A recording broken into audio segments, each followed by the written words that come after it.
আমার জানা মতে আমি 80% মানুষের সারা আমি এই পর্যন্ত আমার পক্ষে আছে এবং আশাবাদী আমি বিপুল ভোটের ব্যবধানে এই সদর উপজেলায় আমি জয়যুক্ত হব এবং আমাদের নির্বাচন অত্যন্ত সুষ্ঠু এবং সুন্দর নির্বাচন হচ্ছে।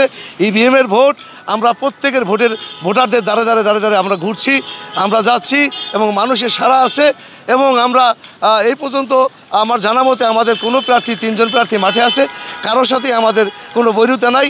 আমরা নির্বাচনী আমরা সুন্দরভাবে সুষ্ঠুভাবে এই পর্যন্ত আমরা পরিচালনা করছি।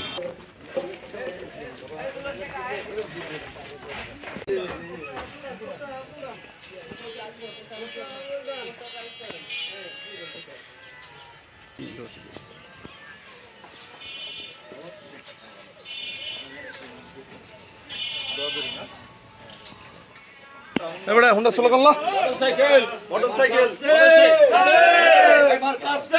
সারা দিন হুন্ডা হুন্ডা মার্কায় হুন্ডা ভোট দিন হুন্ডা জয়ের মালা ভোট দিন হুন্ডা মার্কায় ভোট দিন 21 তারিখ। আমি শেষ সময়ে বিভিন্ন দ্বারে দ্বারে প্রান্তে প্রান্তে ঘুরে বেড়াচ্ছি এবং তারা স্বতঃস্ফূর্তভাবে আমাকে সমর্থন করছে।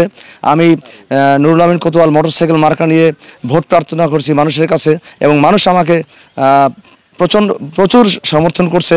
আমি আশা করছি আগামী পরশুদিন মঙ্গলবার যে ভোট, সেই ভোটে আমি ইনশাল্লাহ জনগণের ভোটে বিজয় অর্জন করব এবং বিজয় অর্জন করার পরে শরীয়তপুরকে একটি সুন্দর মডেল স্মার্ট শরীয়তপুর সদর হিসাবে গড়ে তুলব, এটাই আমার আকাঙ্ক্ষা।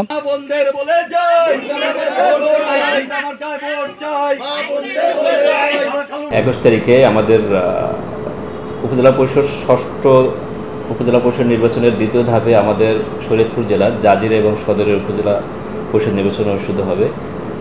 আপনারা জানেন যে নির্বাচনটি ইভিএমের মাধ্যমে নির্বাচন হবে, তো সেক্ষেত্রে আমরা আমাদের যে প্রস্তুতি সেগুলো সুন্দরভাবে এগিয়ে চলছে।